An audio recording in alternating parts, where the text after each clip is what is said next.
अभी शादी को ठीक 1 महीने 6 दिन बाकी थे। उसी दौरान अचानक खबर आती है कि दामाद जी की तबीयत कुछ खराब है। जैसे ही ये खबर मिलती है, सास सपना देवी दामाद को देखने के लिए उसके घर पहुंच जाती है। अब तक दोनों की कभी आमने सामने मुलाकात नहीं हुई थी। दोनों सिर्फ फोन पर ही बातचीत किया करते थे, कभी कभी दिन में तो कभी कभी रात में। फोन पर बातचीत का सिलसिला भी नया नया शुरू हुआ था। उस दिन सुबह से लेकर शाम तक सास दामाद के घर पर ही थी। रात के वक्त दामाद ने सास से कहा, अगर आपको कोई एतराज ना हो तो रात यहीं रुक जाइए। सास भी तैयार हो गई। उस रात सास वहीं रुक जाती है और दोनों एक ही बिस्तर पर सो जाते हैं। किसी को कानों कान खबर नहीं होती है कि दोनों के बीच क्या चल रहा है। अगली सुबह सास जाने की तैयारी करने लगती है, तभी दामाद फिर मिन्नत करता है और कहता है कि अभी मत जाइए, थोड़ा और रुक जाइए। फिर सास रुक जाती है। ऐसे करते करते 5 दिन निकल जाते हैं। इन 5 दिनों में दोनों एक दूसरे के साथ वैसे ही रहने लगते हैं जैसे पति पत्नी रहते हैं। दिन रात साथ साथ रहना, खाना पीना, बातचीत, हंसी मजाक सब कुछ हो रहा था। अब शादी की तारीख करीब आ रही थी। शादी में कुल 9 दिन बचे थे। तभी पूरे इलाके में ये खबर फैल जाती है कि सास और दामाद दोनों घर से गायब हो चुके हैं। किसी को कुछ समझ नहीं आता है कि आखिर हुआ तो क्या हुआ। धीरे धीरे ये खबर पूरे गांव में फैलती है, फिर आसपास के इलाकों में, फिर ये सोशल मीडिया पर इतना वायरल हो जाता है कि हर गली मोहल्ले, चौक चौराहे, चाय की दुकान पर लोग इसी बात की चर्चा करने लगते हैं। सास और दामाद आखिर क्यों कर बैठे ऐसा? आज की सच्ची घटना के जरिए समझने की कोशिश करते हैं कि आखिर सास को दामाद और दामाद को सास से मोहब्बत और इश्क कैसे हो गया, और उस लड़की के साथ क्या हुआ जिसकी शादी होने वाली थी। नमस्कार दोस्तों, दिल से स्वागत है आपका एक और रोमांचक, रहस्यमय और सच्ची क्राइम स्टोरी में। दोस्तों, इस वीडियो का उद्देश्य किसी की भावनाओं को ठेस पहुंचाना है, किसी को परेशान करना नहीं, बल्कि आपको सच्चाई से रूबरू कराना। तो चलिए बिना देरी किए बढ़ते हैं हम लोग कहानी की ओर।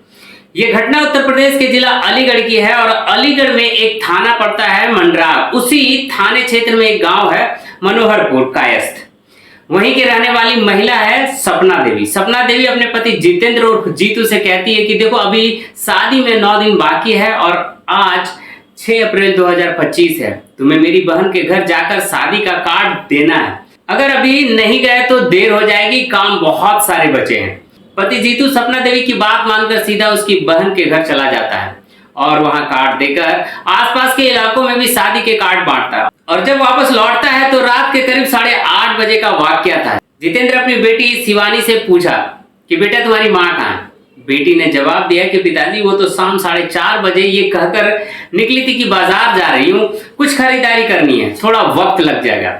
ये सुनकर जितेंद्र ने फौरन सपना देवी को फोन किया। फोन पर सपना देवी ने कहा, बस अभी पहुंचने वाली हूँ। ये बात 8:30 बजे की थी। फिर जितेंद्र ने 9 बजे फोन दोबारा लगाया। सपना ने फिर वही जवाब दिया, बस 5 मिनट में आ रही हूँ।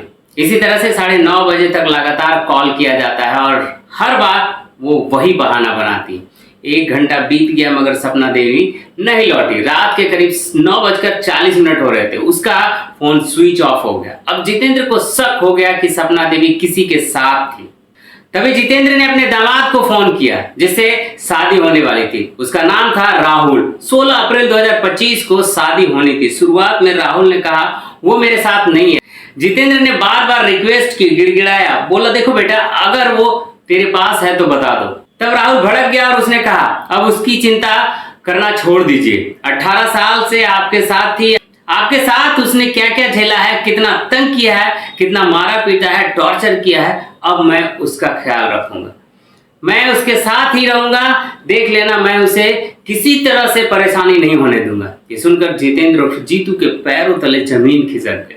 अब जितेंद्र के पास ना तो कोई तरीका था ना कोई साधन। रात भर वो घर के दरवाजे पर टकटकी लगाकर बैठ जाता है। उसे उम्मीद थी कि शायद उसकी पत्नी सपना वापस आ जाएगी। उसके मन में जो शक था वो शक ही रह जाएगा। पूरी रात इसी उम्मीद में काट दी कि शायद सुबह होते ही सपना लौट आएगी, मगर पूरी रात गुजर गई, सपना देवी नहीं आई। इसके बाद जितेंद्र उर्फ जीतू आसपास के लोगों से बातचीत करना शुरू करता है। अपने परिवार वालों, रिश्तेदारों से बात करता है और कहता है कि मेरी बीवी सपना देवी अचानक घर से गायब हो गई है, पता नहीं कहाँ गई है, किस हाल में है। घर वाले कहते हैं तू परेशान मत हो, पहले घर अच्छे से देख ले, घर में कोई दिक्कत तो नहीं है, कोई परेशानी तो नहीं है, कुछ गायब तो नहीं है। जब घर की अलमीरा, संदूक, तिजोरी वगैरह चेक किया जाता है तो पता चलता है कि घर में जो नकदी रखी हुई थी लगभग 3.5 लाख रुपए वो भी गायब है। साथ ही साथ करीब 5 लाख के जेवरात भी अलमीरा से गायब हो चुका है। अब जितेंद्र पूरी तरह से टूट जाता है। एक तो पत्नी गायब थी, दूसरा नकदी और जेवर भी लेकर उड़ चुकी थी। इसके बाद जितेंद्र कुछ साथियों को लेकर सीधे नजदीकी थाना मंडराक पहुंचता है। वहां जाकर पुलिस को कहानी बताता है और कहता है, साहब अक्टूबर 2024 की बात है, मेरी बेटी शिवानी की शादी तय हुई थी राहुल नाम के लड़के से। उसकी उम्र लगभग 20 साल है। उसके पिता का नाम होलाल है। राहुल गांव मछरिया नंगला, थाना दारो और तहसील छर्रा, जिला अलीगढ़ का रहने वाला है। बेटी शिवानी, उसकी पढ़ाई सिर्फ 8वीं तक हुई है। उसी के साथ शादी तय हुई थी। जितेंद्र बताता है कि रिश्ता लगने के कुछ महीने बाद लगभग 1 से 2 महीने के अंदर सपना देवी और दामाद राहुल के साथ बातचीत शुरू हो गई थी। दरअसल जितेंद्र कर्नाटका की राजधानी बेंगलुरु में रहकर कपड़ों की फेरी का काम करता है। गांव गांव शहर शहर जाकर कपड़े बेचता था। वो ज्यादा वक्त घर में नहीं रहता था। काम के सिलसिले में अक्सर वो बाहर रहा करता था। जब भी जितेंद्र फोन करता तो पता चलता कि उसकी पत्नी सपना देवी अपने दामाद राहुल से घंटों घंटों फोन पर बातें करती रहती है। कभी कभी 24 घंटे में तो 15-15, 16-16 घंटे तक बातें करता। उस वक्त जितेंद्र को कोई शक नहीं था, लेकिन अब उसका अचानक गायब होना और घर से नकदी और जेवर लेकर जाना सब मिलाकर जितेंद्र को झटका दे गया। जितेंद्र बताता है कि आखिरी बार जब बात हुई थी तो सपना ने कहा था कि शादी को 18 साल हो गए हैं, तुमने मुझे बहुत टॉर्चर किया, अब मैं तुम्हारे साथ नहीं रहूंगा, अब मैं राहुल के साथ रहूंगा, वो मेरा ख्याल रखेगा। जितेंद्र पुलिस से अपील करता है कि साहब मेरी पत्नी को ढूंढकर वापस लाइए। घर से 3.5 लाख रुपए नगद और 5 लाख के गहने भी लेकर गई है। बेटी शिवानी का रो रो कर बुरा हाल हो चुका है, अगर हम करें तो क्या करें। तब पुलिस पूछती है आखिर ये बातचीत कब से शुरू हुई थी। जितेंद्र बताता है कि 1 मार्च 2025 को जब मैं बेंगलुरु में था तब मेरी पत्नी सपना देवी ने फोन किया था और कहा था दामाद जी की तबीयत खराब है। मैंने कहा जाके देख लो। वो बोली मैं सुबह जाऊंगी और शाम तक लौट कर आऊंगा। लेकिन सपना देवी 1 मार्च को लौटी नहीं, ना ही 2 को, ना 3 को, ना 4 को, ना 5 को। पूरे 5 दिन वो दामाद के ही घर रुकी। उस वक्त किसी को कोई अंदाजा नहीं था। अब साफ साफ दिखने लगा है कि पिछले 5 दिनों में सपना देवी और राहुल के बीच फिजिकल रिलेशन बने होंगे। दोनों बहुत करीब आ चुके थे। यहीं से इनका रिश्ता परवान चढ़ गया। इसके बाद पुलिस तहरीर लेती है और कहती है ठीक है, हम इस मामले की जांच करेंगे। दोनों के मोबाइल नंबर सर्विलांस पर लगाए जाते हैं। कॉल डिटेल रिकॉर्ड निकलवाने की कोशिश होती है। उनकी लोकेशन ट्रेस करने की भी कोशिश की जाती है। फिर पूछा जाता है कि शादी कब होनी थी। तब जितेंद्र बताता है कि 16 अप्रैल 2025 को गांव में ही शादी होने वाली थी। टेंट, पंडाल सब कुछ हो चुका था। हलवाई तय थे, सामान खरीद लिया गया था, कार्ड भी बढ़ चुके थे। फिर जितेंद्र बताता है कि 25 मार्च को ये बेंगलुरु से वापस लौटा। तब मैंने देखा कि मेरी पत्नी हर वक्त फोन पर किसी से बात करती रहती है। पूछने पर बताती है कि दामाद से बात हो रही है। मुझे लगा कि माँ बेटे जैसा रिश्ता है। कभी ख्याल नहीं आया कि दोनों के बीच कोई गंदी बात होगी। फिर भी किस्सा यही नहीं रुका। जितेंद्र बताता है कि 1 अप्रैल 2025 को राहुल ने मुझे फोन किया और बोला ससुर जी मुझे एक मोबाइल चाहिए, आप गिफ्ट कर दीजिए।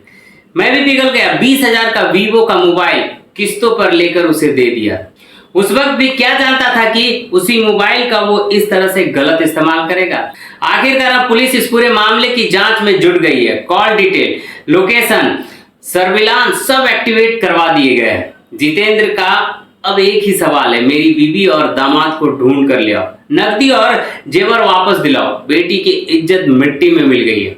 ये पता लगाने की कोशिश की जाती है कि आखिर ये मामला है क्या। जब जानकारी जुटाई जाती है तो जितेंद्र बताते हैं कि ये मामला साल 2007 का है।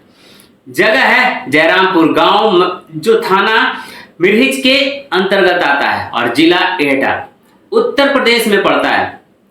साल 2007 में इनकी शादी हुई थी। शादी के बाद पहले एक बेटी पैदा हुई, फिर एक बेटा और फिर एक बेटा, कुल 3 बच्चे हैं।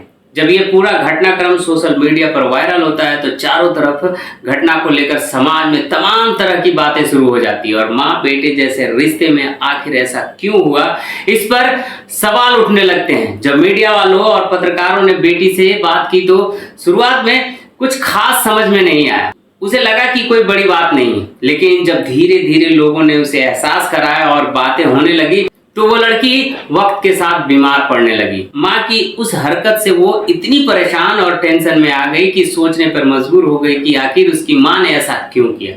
एक पत्रकार ने जब उससे पूछा कि तुम क्या कहना चाहती हो, तो उसने कहा कि बस मैं अपनी माँ से यही कहना चाहती हूँ कि जो भी नगद और जेवरात तुम यहाँ से लेकर गई हो वो हमें वापस देकर चली जाओ। इसके अलावा हमें तुमसे कुछ और नहीं चाहिए।